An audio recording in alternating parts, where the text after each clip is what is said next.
अस्सलातु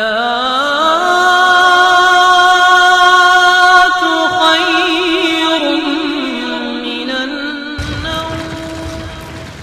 ये वही गौसे आदम है। इरशाद फरमाते हैं कि सरकार गौसे आदम 470 या 71 हिजरी में आप बगदाद ईरान के शहर जनाब जीलान के गांव नीफ के अंदर पैदा हो गए। ये वही ईरान है। अब आप ईरान की हिस्ट्री पढ़ेंगे तो आपका ईमान ताज़ा होगा। ये वही ईरान जिस ईरान के अंदर बहुत सारे अकाबिरीन बुजुर्गान कामिलीन यहाँ पर आराम कर रहे हैं। हिंदुस्तान के राजा ख्वाजा मोइनुद्दीन चिश्ती हिंदुस्तान में आराम कर रहे हैं। इसी ईरान के शहर संजर के अंदर सरकार ख्वाजा मोइनुद्दीन वहां पर पैदा हुए इंडिया में आराम कर रहे हैं। ये वही ईरान है जिस ईरान के अंदर एक शहर बुस्ताम, उसी बुस्ताम शहर के अंदर सरकार बदियुद्दीन जिंदा शाह मदार के मुर्शिद हजरत बायजीद बुस्तामी आराम कर रहे हैं। उसी ईरान की जमीन जीलान के करीब में आप पैदा हो गए। और जैसे ही आप पैदा हुए और पैदाइश के बाद में आपका सिलसिला चला, उसके बाद सरकार गौसे आदम की तालीम का सिलसिला अब आगाज हो रहा है। बड़े पीर की तालीम के लिए कारी साहब हजरत हम्माद को बुलाया और बुलाने के बाद में उनकी रस्म बिस्मिल्लाह अदा करा दी।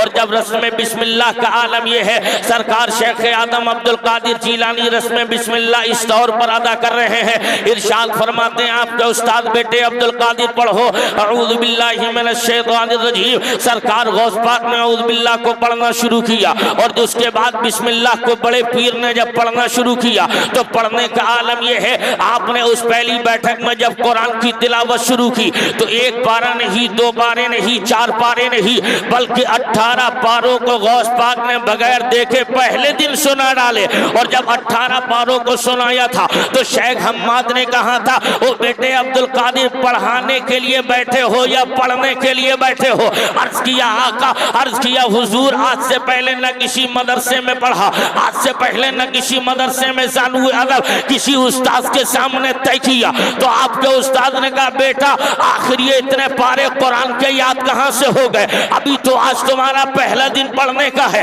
उसके बावजूद कुरान कहाँ से याद हो गया? अब ये जहन दिया गौस पाक ने। और आज भी हमारा ये प्रैक्टिकल है, अगर बच्चे माओ के पेट में हो, अगर माँ कुरान की तिलावत करने वाली होती है तो उसका असर बच्चे की जिंदगी पर मुरतब होता है। अगर सीरियल देखने वाली होती है तो उसका असर भी बच्चे की जिंदगी पर मुरतब होगा। अब सरकार बड़े पीर इरशाद फरमाते हैं, सरकार बड़े पीर अर्ज करते हैं, सरकार वैसा है, जब मैं अपनी माँ के शिकम में था तो मेरी माँ का दस्तूर ये था, जब मेरी माँ फजर की नमाज पढ़ती और नमाज पढ़ने के बाद कुरान की तिलावत करती, जोहर की नमाज पढ़ती, उसके बाद कुरान की तिलावत होती, असर की, मगरिब की, ईशा की, यानी नमाजों की तिलावत होती रहे, नमाजों की नमाजें पढ़ती रहती और कुरान की तिलावत होती रहती। इरशाद फरमाते उस्ताद, मैंने किसी मदरसे में पढ़ा नहीं, बल्कि मैंने अपनी माँ के पेट में रहकर माँ ने कुरान पढ़ा था तो उन 18 पारों को मैं सुन सुन कर कुरान का हाफिज हो गया हूँ। नारे तकबीर, नारे रिसालत, फैज़ाने गौसे आज़म, करामात गौसे आज़म, फैज़ाने मदारे पाक, उर्से सैयद शाह बाबा हजरत अल्लामा मुफ्ती हसनैन रज़ा मंजरी। नारे तकबीर। 18 साल के जब गौस पाक सरकार हो गए और 18 साल की उम्र शरीफ जब आपकी हुई, उससे पहले की हिस्ट्री आप सुन ले। ये वही बड़े पीर हैं, इरशाद फरमाते हैं, ये सरकार गौस पाक जब 60 साल की आपकी माँ की उम्र हुई तो सरकार गौस पाक दुनिया में तशरीफ लेकर आ गए। वरना ये वो उम्र है जिसमें बच्चे औरतें जनने की सलाहियत और ताकत नहीं रखती है, बल्कि इस उम्र में औरतें माँ बनने की ताकत नहीं रखती। लेकिन सरकार गौस पाक की माँ की उम्र जब 60 साल हो गई तो अल्लाह ने अब्दुल कादिर जैसा बेटा अता फरमाया। और उसके बाद में तारीख हमें मिलती है, सरकार बड़े पीर के वालिद का बचपन के आपकी उम्र थी और आपके वालिद का साया सर से उठ गया। 18 साल की उम्र शरीफ शेख अब्दुल कादिर जीलानी की है। आपके दूसरे भाई शेख अब्दुल्लाह जीलानी बयान करते हैं 18 साल की उम्र के करीब सरकार में भी पलता रहा और अब्दुल कादिर भी जवान होते रहे। लेकिन 18 साल की उम्र में बड़े पीर अपनी माँ से अर्ज करते हैं, माँ दिल करता है मुझे पढ़ने के लिए बगदाद के फला मदरसे में जाना है, अगर आप इजाजत है तो मैं यहाँ से उठकर वहाँ आला तालीम के लिए चला जाऊँ। हजरात मैं आपसे पूछता हूँ, सर पे बाप का साया नहीं और माँ की उम्र शरीफ अब 78 साल की हो गई है, यानी बहुत बड़ा बुढ़ापे में आपकी माँ ने कदम रख दिया है, और सर पे शौहर का भी साया नहीं, यानी अब्दुल कादिर के बाप का साया उनके सर से उठ चुका है, उनके भी सर से उठ गया है, और आप मदरसा पढ़ने की बात करते हैं। अगर यहाँ पर मैं होता तो कहने लगता, अरे मेरे ऊपर तो जिम्मेदारियां हैं, मैं बूढ़ी माँ को छोड़कर नहीं जाने वाला, मेरे ऊपर तो घर की जिम्मेदारियां हैं, मैं तालीम और ताल्लुम के लिए नहीं जाने वाला। लेकिन बड़े पीर अर्ज करते हैं, माँ मेरा दिल करता है मैं आला तालीम हासिल करूं, मेरा दिल करता है फला बगदाद के जामिया में दाखिला ले लूं। तो अब्दुल कादिर की माँ फरमाती है, ओ बेटे अब्दुल कादिर जब तेरा दिल ही करता है तो सुन ले। अब अब्दुल कादिर की माँ की जबान खुली, इरशाद फरमाती है, मेरे लख्ते जिगर अब्दुल कादिर, अगर तू किसी और काम की इजाजत मांगता तो मैं तुझे इजाजत नहीं देती। अलबत्ता अब्दुल कादिर जब तू मदरसा जाने की बात करता है तो अल्लाह ने तुझे पैदा ही दीन की खिदमत के लिए किया है, तू पैदा ही दीन के लिए हुआ है, तेरा काम दीन की तबलीग करना है, तेरा काम दीन की खिदमत करना है। हजरात अब्दुल कादिर अपने मकान से निकलने वाले हैं, अर्ज करते हैं, माँ अब अपने बेटे को देख ले। मुसाफा किया, आगे बड़े काफिले के साथ रवाना हो गए। इरशाद फरमाती है आपकी माँ, ओ मेरे बेटे अब्दुल कादिर एक मर्तबा करीब आ जा। अब्दुल कादिर को करीब किया, करीब करने के बाद इरशाद फरमाती है, ओ बेटे मेरी बात सुन ले। कहा माँ क्या कहना चाहती हो? कहा बेटे अब्दुल कादिर अब ना तू मुझे देख पाएगा ना मैं तुझे देख पाऊंगी, आज तेरी मेरी आखिरी मुलाकात है। मैं आपसे पूछने वाला हूँ मुसलमानों, अगर किसी का बाप ये बोले कि मेरी तेरी आज आखिरी मुलाकात, लेकिन अगर माँ बोले ये तेरी मेरी आखिरी मुलाकात, लेकिन बाप का भी साया उठ गया हो और बढ़ापे में माँ ये बोलती हो आखिरी मुलाकात है, तब बताओ सुनियो उस बेटे के दिल पर कैसा अजीम झटका लगेगा। लेकिन उसके बावजूद बड़े पीर फरमाते हैं, माँ अगर आखिरी मुलाकात है तो होने दो, मुझे तालीम हासिल करने जाना है। अब्दुल कादिर निकल गए। फिर इरशाद फरमाती है, मेरे बेटे एक मर्तबा और करीब आ जा। अब्दुल कादिर और करीब आ गए और आने के बाद फरमाती है, मेरे बेटे जब तेरे बाप का विसाल हुआ था ना, तेरे वालिद का विसाल हुआ, उससे पहले मुझसे उन्होंने कहा था, वो मेरी शरीके हयात फातिमा उम्मुल खैर, जब मेरा बेटा बड़ा हो जाए और बड़े होने के बाद जब मदरसे में पढ़ने के लिए जाए तो मेरे बेटे को मेरा ये वजीफा बता देना, ऐसा एक वजीफा मैं तुझे दे रहा हूँ उसे दे देना। अम्मा कहती है, मेरे बेटे अपने बाप का आखिरी वजीफा याद कर लेना। उन्होंने कहा था जब मुसीबतें घेर ले तो वजीफा पढ़ लेना, जब मसाइब का सामना हो तो वजीफा पढ़ लेना, जब परेशानियां घर कर ले तो वजीफा पढ़ लेना।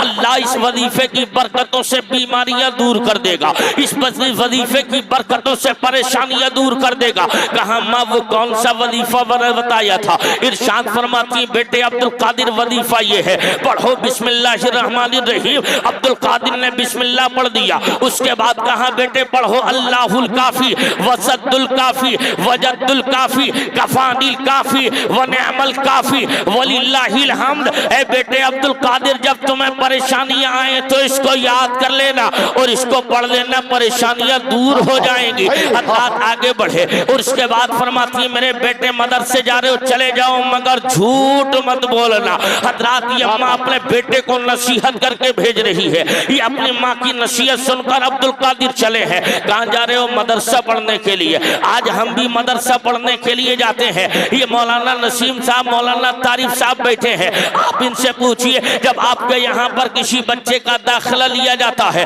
तो उस वक्त में बच्चे का वालिद बोलता है, मेरे बेटे दाखिला हो गया, तुझे दिल लगा के पढ़ना है, दाखिला हो गया, तुझे मेहनत से तालीम हासिल करना है, दाखिला हो गया, तुझे उस्ताद का एहतराम करना है। मगर वाह रे अब्दुल कादिर, आप मदरसा पढ़ने के लिए जा रहे हैं तो आपकी माँ ने ये इरशाद नहीं फरमाया बेटा दिल लगा के पढ़ना है, आपकी माँ ने ये ना कहा बेटा मेहनत से पढ़ना है, आपकी माँ ने ये ना कहा ओ मेरे बेटे अब्दुल कादिर तुझे असातिज़ा का एहतराम करना है, बल्कि ये कहा बेटा तुझे झूठ नहीं बोलना है। हजरात ये पहला सबक लेकर अब्दुल कादिर चले हैं। और जब हमारे यहाँ अपने बच्चे को नसीहत की जाती बेटा तुझे दिल लगा के पढ़ना, ताकि इतनी मेहनत से तालीम हासिल करे, ताकि जब तू पढ़कर घर वापस आए तो जमाना कहे देखो ना फला का बेटा आज आलिम बन के आया है, फला का बेटा कारी बन के आया है, फला का बेटा हाफिज बन के आया है। ये हमारे तुम्हारे बच्चों के मामूलात हैं। मगर वाह अब्दुल कादिर आप चले हो, आपकी माने का बेटा झूठ नहीं बोलना। और वही हुआ, रास्ते में डाकुओं का अटैक जब काफिले पे हुआ तो एक चोर आपके करीब आकर बोलता है बेटे तेरे पास क्या है, वाकया सुनाना मकसद नहीं। तो इरशाद फरमाया मेरे पास 40 अशरफियां हैं, वो अशरफियां मेरी अस्तरी में रखी है और मेरी माँ ने मुझे अस्तरी में सिल के दी। इतना सुना अब सरदार के पास चला गया और जैसे ही जाकर कहने लगता है सरदार इसी काफिले के अंदर एक बच्चा भी है जो अपने अंदर 80-40 अशरफियां बता रहा है, कहाँ उसे करीब कर ले। करीब कर लिया गया और जैसे ही करीब करना था डाकुओं का सरदार बोलने लगता है बता बेटे तेरा नाम क्या, कहा मेरा नाम अब्दुल कादिर जिलानी है, कहा तेरे पास में भी कुछ है, हाँ हाँ है, कहा क्या है, कहा मेरे पास 40 अशरफियां है और मेरी माँ ने मेरी सदरी में सिल दी। तो डाकुओं का सरदार बोलने लगा बेटे अब्दुल कादिर ये तो बता, लोग अपने मालों को छुपाते हैं, चोरों से माल छुपाया जाता है, डाकुओं से माल छुपाया जाता है, मगर तू बता रहा है। तो अब्दुल कादिर ने कहा बताना मजबूरी, जब घर से चला था तो मेरी माँ ने नसीहत की थी बेटा हालात कितने पुरखतर हो मगर झूठ नहीं बोलना, हालात पेचीदा हो मगर झूठ नहीं बोलना। इरशाद फरमाते जब इतना सुना तो डाकुओं का सरदार और तमाम काफिले के साथ मेरे हाथ पर ताइब हो गया और ताइब होना ही था। हजरात अब यहाँ पर अकीदा साबित करता चलो, ये मुस्तफा जाने रहमत अलैहिस्सलाम की चहीती बेटी फातिमा उम्मुल खैर अपने मकान पर बैठकर इस बात को मुलासा करती है। हम कहते हैं बेटा मेहनत से पढ़ना। अब्दुल कादिर की माँ ने कहा बेटा दिल लगाकर नहीं बल्कि बेटा झूठ मत बोलना, लेकिन हमारी और उनकी नजर का फर्क ये अब्दुल कादिर की माँ घर बैठे बैठे इस बात को मुलासा करती है कि मेरा बेटा अब्दुल कादिर मदरसा बाद में जाएगा, डाकुओं का शिकार पहले हो जाएगा।